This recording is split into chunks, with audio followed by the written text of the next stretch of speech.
espíritos amigos que sempre estão conosco, para que nesse momento a gente faça a nossa ligação mental, de coração também, e mesmo estando distantes fisicamente, nesse momento é como se a gente estivesse no nosso cantinho, no salão, fazendo aí essa ligação com os espíritos também que nos acompanham, né? Que acompanham os nossos estudos, que acompanham conosco, né?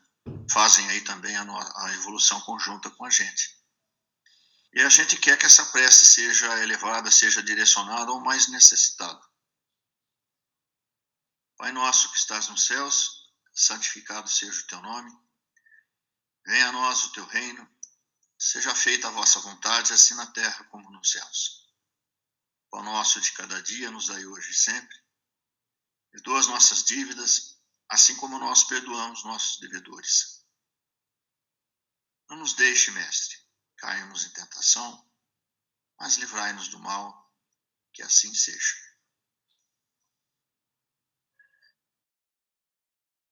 É, 312, que é onde a gente parou antes da quarentena, né? A pergunta 312, que é feita a Emmanuel, é assim: como interpretar a afirmativa de João, o evangelista, né? Quando ele diz, abre aspas, 3 são os que fornecem testemunho no céu: o Pai, o Verbo e o Espírito Santo.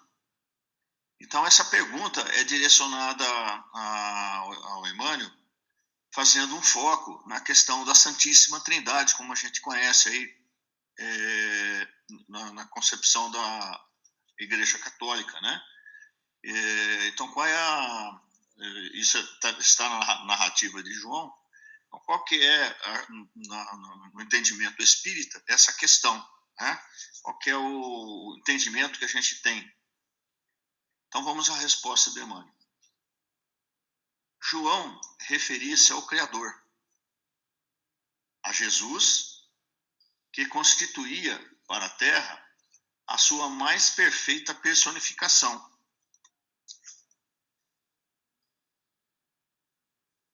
E a legião dos espíritos redimidos e santificados que cooperam com o Divino Mestre, desde os primeiros dias da organização terrestre, sob a misericórdia de Deus. Então, vamos analisar a resposta aqui do Emmanuel. Então, como que a gente interpreta a pergunta, então, né? Que tem a narrativa em João. Então, o Emmanuel responde assim, o João se refere ao Criador, né? Que é Deus, onipotente, onipresente, justo e bom, né? Ele se refere, no caso, ao Verbo que se fez carne, seria o Cristo, né? Só que no entendimento nosso espírita, na verdade, não é uma coisa trina, né? Um triângulo, né? Como é a concepção religiosa de outras vertentes, né? Para nós, Deus é onipotente, né? O nosso Pai Criador, né? E Jesus, um espírito, tal qual nós, no sentido assim de ele fez a sua escala evolutiva, né? Foi criado simples e ignorante um dia, né? Chegando aí pela evolução ao patamar de espírito celeste que é hoje, né? E é o nosso dirigente maior do planeta, né? O governador do planeta, o nosso anjo tutelar, né? E mesmo assim, né? Para ajudar a nossa evolução, ele reencarnou entre nós, né? Lembrando que o nosso planeta é de expiação e provas, né? A gente reencarna aqui geralmente para fazer a reeducação em algum sentido. O Cristo, ele reencarna aqui entre nós para nos ajudar, né? Ele já não tinha mais para que fazer a reencarnação, porque ele já era um espírito puro, né? E, no entanto, o Verbo se fez carne, né? E o Espírito Santo, né, conforme a concepção que eles falam, né, é essa pleiade de espíritos que também com o Cristo nos auxiliam, né? São os auxiliadores, né? Na criação divina. Auxiliares aí em diferentes segmentos, né? Fazendo aí a nossa, ajudando, né? Compartilhando conhecimento, compartilhando ensinamentos, né? Vão nos ajudando, né? Vão nos empurrando, né? à frente. É interessante que desde o momento da criação do planeta Terra, né? Bilhões de anos atrás, o Cristo já era um espírito evoluído, já era governador naquela época já. Olha como que a gente não tem dimensão, né? Da evolução desse espírito. A gente não consegue compreender, né? Se a gente não consegue compreender o Cristo que esteve pertinho de nós, imagina a gente tentar esmiuçar os mistérios de Deus, né? Quando é respondido no livro dos Espíritos algumas perguntas, né? O Espírito da Verdade fala: ainda não vos é dado saber, né? Não significa que é proibido, mas a gente não consegue ainda, né? Ter elementos aí para conceber tal magnitude, tal quantidade de luz, né? Que eles já adquiriram aí a sua esteira, né? Então, assim, que é importante que fique para nós aqui, né? Essa questão de Deus, né? Como criador, como condutor, né? O maior, onipresente, único, né? Essa nossa visão, ela é muito próxima do cristianismo primitivo. O cristianismo primitivo não tinha essa questão da trindade, nem nada disso. Era Deus e os profetas, entre eles o Cristo, né? E João Batista e outros, né? Essa questão da trindade, ela foi criada aí pelo ano 323, mais ou menos, com o concílio de Nicéia, onde foi enxertado algumas coisas do paganismo, né? A questão do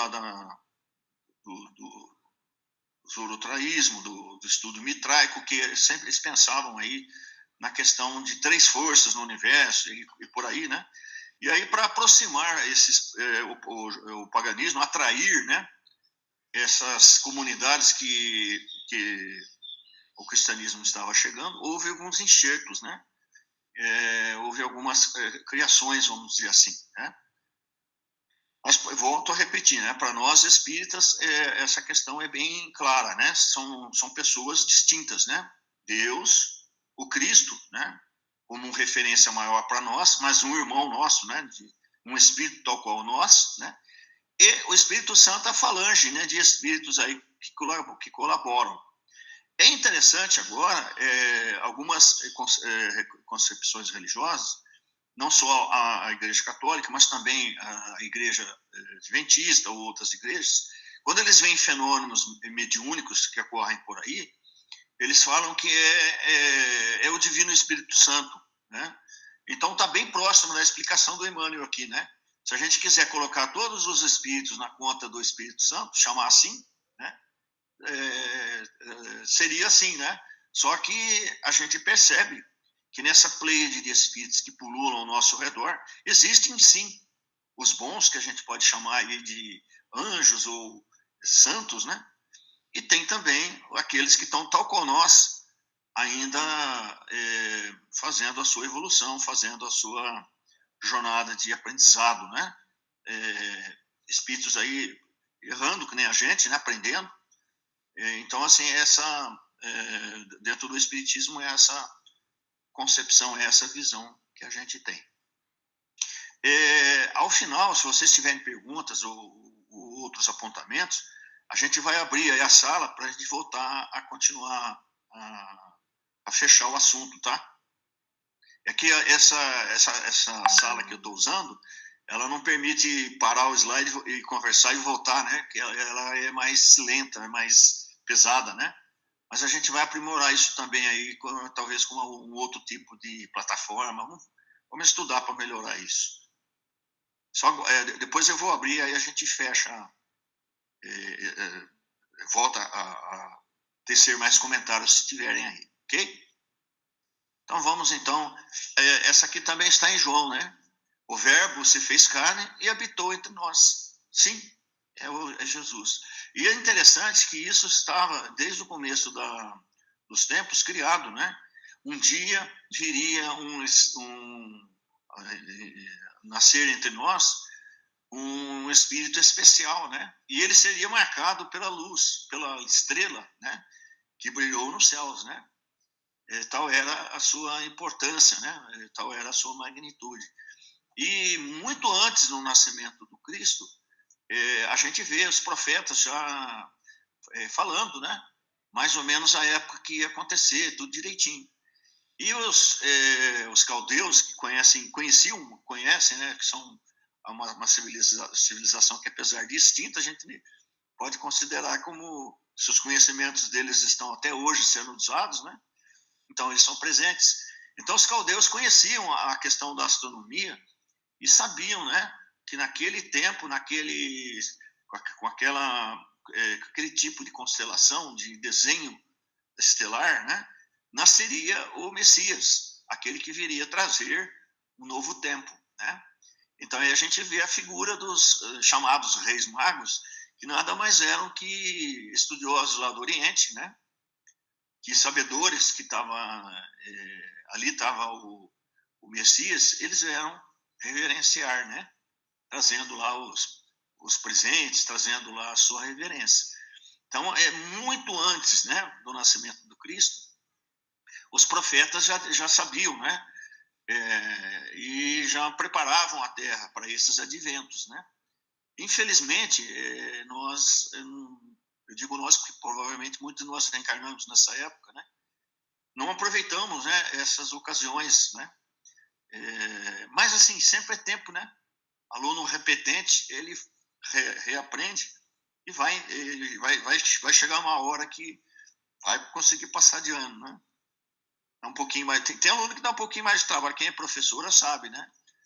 Mas também vai, né? Então, o nosso espírito maior, né, o querido, que tanto sacrifício fez e faz, né, a todos nós. Pergunta 313. Essa pergunta, esse trechinho, né, do Consolador, ele tem um monte de perguntas assim que são, a gente pode falar assim, capciosas, né? Que elas podem dar dupla interpretação, qualquer coisa nesse sentido, né? Então, essa aqui, que é direcionada para o Emmanuel, ela se refere ao Sermão da Montanha, né? Como entender a bem-aventurança conferida por Jesus aos pobres de espírito? Então, isso aqui está no Sermão da Montanha, quando Jesus ele fala assim, bem-aventurados os pobres de espírito, porque deles é o reino dos céus, né? E isso, durante muito tempo, gerou polêmica, né, entre os estudiosos, principalmente entre aqueles que negam a fé, que negam a religiosidade, né? Que dizem que, olha lá, tá vendo? Pobre de espírito é aquele que é mais tacanho, que é mais miudinho, né, de entendimento, esse que aceita as coisas e tal, porque a igreja, a religião, né, é o ópio do povo e não sei o quê, e coisas do tipo, né? Então, vamos ver, então, exatamente o que o Cristo se referia, né? Quando ele se referiu dessa forma no Sermão da Montanha. Vamos ver a resposta do Emmanuel aqui. Ó. O ensinamento do Divino Mestre referia-se às almas simples e singelas, despidas do espírito de ambição e de egoísmo, que costumam triunfar nas lutas do mundo. Então, quando Cristo disse bem-aventurados aos pobres de espírito, ele quis dizer que deles é o reino dos céus, ele quis dizer assim, o reino dos céus é destinado àquelas pessoas que são despidas de orgulho, de vaidade, de egoísmo, né? Porque o que costuma triunfar num planeta de expiação e provas, infelizmente, é tudo que é relacionado à materialidade. E muitas vezes, para conquistar esses títulos na materialidade, as pessoas não medem esforços e nem escrúpulos, né? Eu digo assim, eu não digo isso como regra geral, né? Eu sei que tem muita gente que chega aí aos triunfos dessa vida com muito mérito, com muito estudo, com muito empenho. Eu não vou negar isso, né? Mas assim é mais difícil isso, né? Então assim, o que o Cristo quis dizer é que as pessoas que estão mais simples e despidas de orgulho, vaidade, então, estariam mais leves, espiritualmente falando, para fazer a transposição, né, da materialidade para a espiritualidade. Fechando a resposta do Emmanuel aqui, ó. Não costumais até hoje denominar os vitoriosos do século nas questões puramente materiais como homens de espírito? Então, é muito comum a gente ver nas colunas sociais, nos jornais aí, citando determinada pessoa, né? Um eminente cidadão aí, geralmente empresário, etc, etc. Esse é um homem empreendedor, né? Esse é um homem de espírito, né? De espírito, mas em espírito material ou em espírito no contexto de espiritualidade, né? Então a gente percebe aí que tem um erro de entendimento, né? Um outro aspecto importante que a gente tem que... vamos fechar aqui, depois eu faço esse comentário. Continuando com Emmanuel. É por essa razão que, em se dirigindo à massa popular, aludia o Senhor aos corações despretensiosos e humildes, aptos a lhe seguirem o ensinamento, sem determinadas preocupações rasteiras da existência material. Então, é o que o Cristo quis dizer, né? Bem-aventurados os pobres em espírito, porque o reino dos céus a eles é concedido, né? É que muitas vezes, vamos supor, um líder do sinédrio, né? Um sacerdote maior, apesar da posição que ele tinha, espiritualmente ele podia estar vinculado a uma porção de orgulho, vaidades, etc. E na hora, né, do seu desencarne, do retorno à pátria espiritual, ele poderia estar tão vinculado a essa coisa toda, tão preso a essa materialidade toda, que ele não consegue fazer, buscar, né, o lugar da espiritualidade maior. Tá? Um outro aspecto que eu quero comentar com vocês é que a questão eu sempre friso nisso, né? A gente tem que entender a questão quando a gente pega as escrituras, a gente tem que entender aí o sentido, né? Não apegar ao pé da letra, porque a letra, o que acontece? Então, veja só, o Cristo não deixou nada escrito, então ele falava por parábolas, muitas vezes ele ensinava através do gestual, etc., mas ele não deixou nada escrito. Quem escreveu foram os copistas, né, ali nos primeiros anos do cristianismo. E eles escreveram em aramaico, né, que era a língua da época entre os judeus. Quando começa a formar as igrejas que eles falam, né, ou as comunidades cristãs primitivas, aí pelo ano 70, 60, né, começa a se utilizar o grego, porque o grego naquele tempo ele era uma língua assim mais ligada às pessoas que tinham conhecimento, né? Imagina numa época que o analfabetismo era quase que 99%, as pessoas que eram instruídas geralmente que escreviam, né? Eram pessoas assim que preferiam o grego. Então olha só, começa a fazer uma transcrição, uma tradução do hebraico para o grego, né? O hebraico, o aramaico, né, que é o hebraico antigo, ele é muito assim simples, né? Às vezes uma palavra ela serve para expressar diversas situações. O que faz a diferença entre uma e outra é o contexto, né? é o fundo, é o sentido, né? O grego já é mais amplo, né? Ele tem mais palavras, né? Para exprimir aí diferentes significados. Então, quando é trazido do aramaico para o grego, essa questão do aos pobres de espírito, ou dos pobres de espírito, começa a ter aí um erro, né? Então, é importante a gente ficar aí com muito mais com sentido, né? Do que com a transcrição da palavra na sua íntegra. E mais, né? Depois do grego antigo, aí do ano 70, 80, ele é transcrito na Idade Média pelos monges copistas, que utilizavam o latim, né? Ou que era a língua culta da época. Então, olha só, já começa a terceira tradução, né?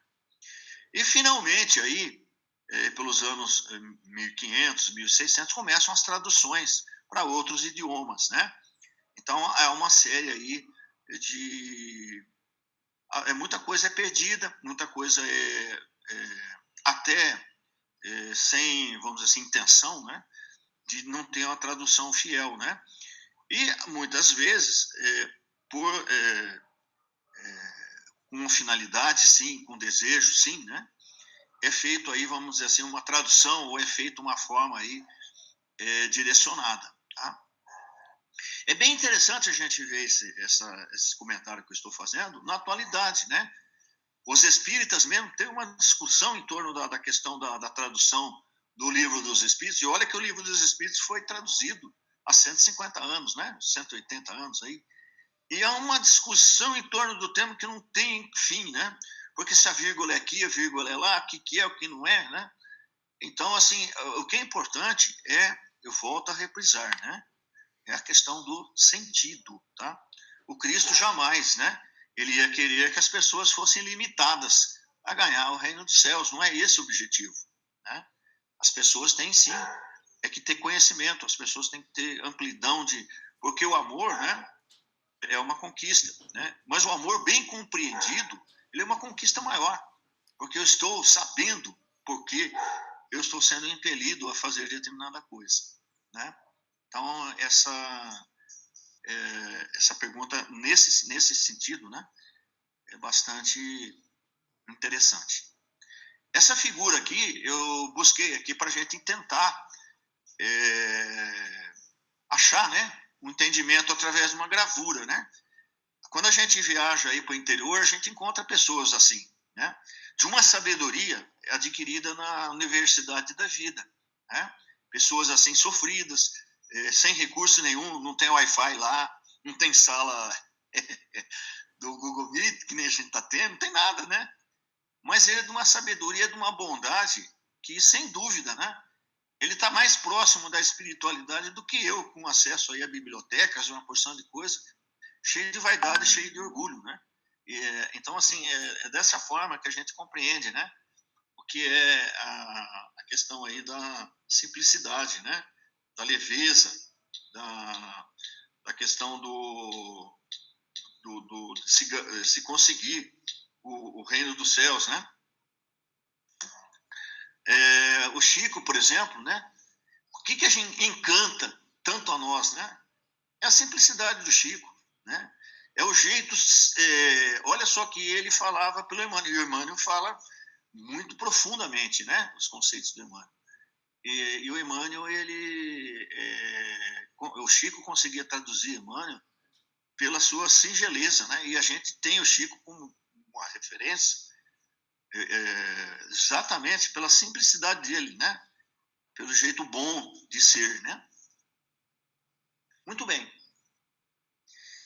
Pergunta 314.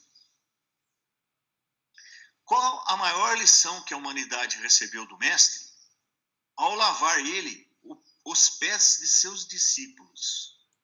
Bem, essa passagem aqui, ela está ligada no Pentecostes, né? No Pentecostes, não, perdão, o Cristo fez a Santa Ceia com os apóstolos, né? E é interessante que até a distribuição das pessoas numa mesa era motivo assim de disputa, né? E os apóstolos tinham um certo ciúme entre eles. Pedro, por exemplo, queria sempre ser, não vai ser eu que vou ser o condutor, então ele já queria, né? Muitas vezes ele esquecia que o mérito é pelo trabalho, né? Justamente o menor entre os todos muitas vezes aí aquele que é maior, né? E aí é interessante que a gente vê aí, até nas parábolas, né? O Senhor que coloca os seus convidados e tem aquele um à direita, né? Ninguém quer ficar do lado esquerdo, né? Porque é uma tradição antiga, né? A gente vê até hoje, né? A rainha da Inglaterra, por exemplo, quando ela distribui os convidados nos jantares suntuosos lá, quem quiser dá uma olhadinha naquela série Crown, né? É cheio de detalhes, é cheio de rapapés, né? É o Eduardo que deve gostar muito disso. Eu já sou mais do almoço italiano, que todo mundo conversa com todo mundo ao mesmo tempo, não tem lugar na mesa, é aquele bafafá, né? Mas o inglês não, o inglês segue muito essa tradição. Então a rainha só conversa com quem está do lado direito dela. E os convidados, se é um duque, né, de importância maior, ela põe ali, né, e vai distribuindo o resto da galerinha em volta, né? E aqueles que ficam mais distantes, né, são os assim que têm menos importância, são os barões, ou são aqueles ali que estão tentando, né, mas não são nada ainda, né? Então naquela época existia muito essa questão aí de colocação, né? Que eu estou mais importante ou menos importante. Então, quando começou a surgir esse zum ali na sala, o Cristo, ele vai... e assim, ao final das refeições, geralmente, o judeu tinha alguns procedimentos, né? Então, antes do jantar, né? Antes da refeição, lavar as mãos, isso era regra, tá? E depois, ao final das refeições, era comum as pessoas lavarem os pés, porque muitos até se recolhiam na própria casa de quem convidou, né? Porque não tinha iluminação, as pessoas tinham que dormir ali, né? Não tinha o Uber, né? Tinha que ficar por ali, né? Então, geralmente, lavava-se os pés, né? Como um sinal de educação. E o servo que fazia isso para todo mundo, né? E o que o Cristo fez? Ele foi e lavou os pés de todo mundo. Aquilo foi um tapa de pelica, né? Porque imagina, né? O Cristo, que era ali o mais elevado espiritualmente, fazendo esse trabalhinho tão simples, né? Mas vamos lá, a resposta do Emmanuel. Entregando-se a esse ato, queria o Divino Mestre testemunhar às criaturas humanas a suprema lição da humildade, demonstrando ainda uma vez que na coletividade cristã, o maior para Deus seria sempre aquele que se fizesse o menor de todos, o mais simples. Por que isso? Imagina, né? Espiritualidade maior quer fazer uma conexão com a gente, quer fazer aí o trabalho com a gente. Eu fico preocupado com essas coisas, com esse convencionalismo todo, eu vou dificultando a minha ligação com a espiritualidade, não é? É uma coisa lógica. Então, quanto menor eu me fizer, quanto mais humilde eu for, mais, vamos dizer assim, estou aparelhado para fazer essa conexão, né? Mais límpido está a minha mente, realmente, aí para conseguir o trabalho melhor. Eu chamo a atenção aqui também, deixa eu ver se tem mais alguma página aqui. Ó. Aqui tem o quadro, né? Em Morredouro, né? Onde o Cristo vai e ficou todo mundo espantado em volta, né? E até hoje, o Cristo ensinava muito pela fala, por parábolas, e ensinava muito por gestos, né? Isso aqui foi em Morredouro, tanto é que até hoje, né? Na cerimônia aí da chamada Semana Santa, as autoridades eclesiásticas utilizam esse gestual, né? Como um símbolo aí de humildade, de estar junto ao seu rebanho, né? Que é muito importante. Eu chamo a atenção aqui também, gente, trazendo essa transposição aqui, para a nossa atualidade, para o nosso centro espírita. Por quê? Os médiuns nós espíritas somos muito orgulhosos ainda, né? Somos aí egressos desse tempo, né? Então tem muita discussão, às vezes, em torno de quem é o médium principal, quem vai sentar à mesa de trabalho, qual que é o lugar mais importante, né? E a gente esquece muitas vezes do trabalho humilde, né? Do trabalho que a gente tem que fazer, da real finalidade, né?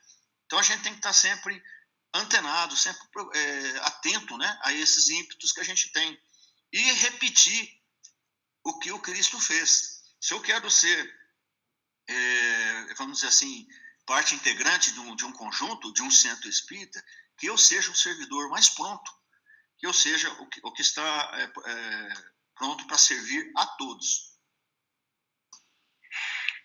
Então, dessa forma, nós queremos, nesse momento, pedir a Deus, a Jesus, a nossa ligação, o nosso elo com o pensamento, nos transpondo à sala 1, onde é a sala de atendimentos do cantinho, que sabemos que os espíritos estão apostos lá. Então, a gente quer buscar essa conexão, que a gente possa receber e emitir os fluidos conjuntamente. Em primeiro lugar, que eles possam, a casa, possam receber de nós a nossa vibração, nosso agradecimento por tudo de bom que temos recebido. Que esses espíritos possam sempre contar conosco, né? Assim como existem diferentes tipos de sangue, no caso da doação de um banco de sangue, existem diferentes fluidos, cada um dentro da sua amálgama, cada um dentro da sua característica. Então, que eles possam contar conosco como doadores aí nessa ajuda. A gente quer com essa prece também direcionar a todos os profissionais de saúde que estão na linha de frente, né? Expostos e lutando aí contra com esse vírus, né? Com esse momento aí difícil. Aos hospitais, que os doentes que lá estejam recebam de nós a nossa vibração, mantendo em primeiro lugar a confiança, não a revolta, não a desesperança, mas a confiança que a espiritualidade está acolhendo, que cada um possa passar por essa provação como um aprendizado, né? Sabemos aí que tudo o que está nos reservado é página de aprendizado. A todos os nossos amigos, parentes, que também estão acometidos, né? Que estão não só com essa doença, mas com outras enfermidades, as pessoas que estão já começando a sentir os efeitos do isolamento, né? Por depressão, por traços aí de angústia, né? Que sejam abençoados, que tenham a certeza de que isso vai passar, que a gente está junto, né? É só um momento difícil, que a noite ela é escura, mas o raiar do dia vai acontecer. Então, que se mantenham ligados, recebam de nós aí a nossa prece, a nossa vibração. Pai nosso que estás nos céus, santificado seja o teu nome, venha a nós o teu reino, e seja feita a vossa vontade, assim na terra como nos céus. O pão nosso de cada dia nos dai hoje e sempre. Perdoa as nossas dívidas, assim como nós perdoamos nossos devedores. Não nos deixei, mestre, entregues à tentação, mas livrai-nos do mal, que assim seja. Então, com muita alegria, com muita gratidão, nós agradecemos pela oportunidade de estarmos juntos aqui. A todos vocês, um bom domingo, uma boa semana, e estamos juntos.